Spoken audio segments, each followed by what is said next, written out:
এক করে আগে আমাকে ফোন করলো, কত বড় চক্র বলে। আমি ক্যান্টনমেন্ট থেকে বলছি, মেজর অমুক ডিজে ভাই থেকে বলছে লক্ষ লক্ষ টাকা আমার ফোন হ্যাক করে। আমার ফোন হ্যাক করা বুদ্ধিটাকে আপনার শুনে রাখুন। রাতের বেলা ডাকতে পারে যে আপনার ভাই বা চাচা হাসপাতালে অ্যাক্সিডেন্ট আছে, মেসেজ যদি দেয় যাবেন না। অত্যন্ত গুরুত্বপূর্ণ একটা কথা বলছি, সেটা হলো আপনাদের ফোন হ্যাক করে সর্বনাশ যারা করছে। আমিও না বুঝে আমাদের সিরাজিকে 10,000 টাকা দিয়েছিলাম, ওর ফোন থেকে বলেছিল ভাই আমার 10,000 টাকা দরকার, কালকে দিয়ে দেবো। আমি পরে ওর আমাকে টাকাটা ফেরত দিতে দেয়নি। আমি মনে কি ব্যাপার, সিরাজি তো টাকা ফেরত দিল না, কথাও বলে না। কালকে আমি বুঝলাম আমার ফোন হ্যাক করা বুদ্ধিটাকে আপনার শুনে রাখুন সাংবাদিক ভাইরা। এটা দেশের মানুষের জন্য খুবই গুরুত্বপূর্ণ। অনেকের ফোনই হ্যাক হয়েছে।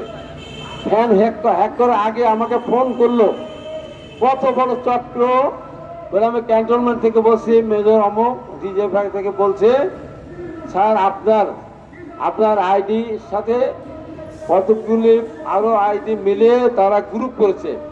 গ্রুপ করে তারা সেনাবাহিনী ডিজে ভাই সম্বন্ধে নানান ধরনের কুত্তার বাচ্চা সরু বাচ্চা নানান ভাষায় কথা বলছে, গালিগালাজ করছে। স্যার আমরা বিশ্বাস করি আপনি এই ধরনের মানুষ না। ইব্রাহিম নামে একজন, তাকে আমি চেনেন, ইব্রাহিম মহিউদ্দিন হচ্ছেন না। তো স্যার তাহলে একটা সহযোগিতা করতে হবে কি, আমি যেভাবে বলি আপনার সেই কাজগুলি করেন, তাহলে আমি আপনাদের এই আইডি থেকে যে ব্যক্তি এই কাজটা করেছে তাকে আমি গ্রেপ্তার করতে পারবো। তাহলে আপনার মান সম্মান রক্ষা হবে। আমি যেহেতু তাকে কোনো ঠকাই না, আমি সরল বিশ্বাস করে আমার মেয়েকে দিয়ে সে যা যা করতে বললো তা করালাম। এরপরে আমাকে বললো স্যার 1 সেকেন্ডের জন্য ফোনটা খোলা রাখবেন না 4:30 5টার আগে, তাহলে আমরা কিন্তু ধরতে পারবো না, আমাদের মিশন কিন্তু ব্যর্থ হয়ে যাবে। আমি তো বিশাল ব্যাপার। তো আমি তাহার কথা বিশ্বাস করে আমার ফোন বন্ধ রাখলাম। এই মুহূর্তে সারা বাংলাদেশ না সারা পৃথিবী থেকে লক্ষ লক্ষ টাকা আমার ফোন হ্যাক করে। এই কথা বলার পর সারা পৃথিবীতে আমার হাজার হাজার ভক্ত আছে, হাজার হাজার ভক্ত তাদের দেওয়ার নাম্বারে টাকা পাঠিয়েছে। এই জিনিসটা কিন্তু অনেকের ক্ষেত্রে হবে। তাই বলি যে কেউ মেসেজ দিলে আত্মীয় মরে যাচ্ছে, অ্যাক্সিডেন্ট করেছে, কারোর কথা বিশ্বাস করবেন না। রাতের বেলা ডাকতে পারে যে আপনার ভাই বা চাচা হাসপাতালে অ্যাক্সিডেন্ট আছে, মেসেজ যদি দেয় যাবেন না। আগে যদি ফোনে বলে শুনে তারপরে কণ্ঠ চেক করে তার ফোন চেক করে তারপর যাবেন। কেউ আর কোনোদিন টাকা পাঠাবেন না। কালকে আমি পরে 5:30টার পরে আমি আবার 1 ঘন্টার সময় বেশি দিলাম। এত ভাবে আমাকে ভালোবাসে, আমার একটা মানে সে আমাকে চিহ্নিত করে গ্রেপ্তার করলো, তাকে আমি আরো 1 ঘন্টা দিলাম। এই 1 ঘন্টা আরো কাজটা করে ফেলেছে।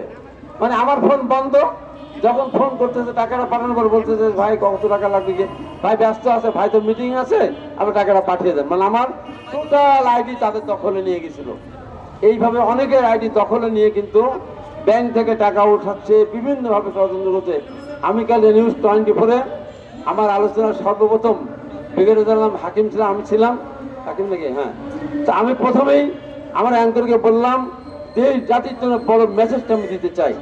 আমি এই কথাগুলো বলেছিলাম। শো যখন শেষের দিকে 12টার দিকে, তখন আবার একজন বললো ভাই এখনো তো আমার কাছে টাকা চাচ্ছে, যে আপনাকে হাসপাতালে যাবেন, টাকা খুব দরকার।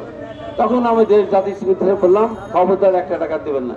ইতিমধ্যে কত লক্ষ টাকা যে আমার পক্ষ থেকে আমার কথা বলে বিভিন্ন ঈদের নাম্বারে নিয়েছেন, আমি সেগুলি ওদের যদি মামলা করেছে। ভবিষ্যতে আপনারা সাবধান।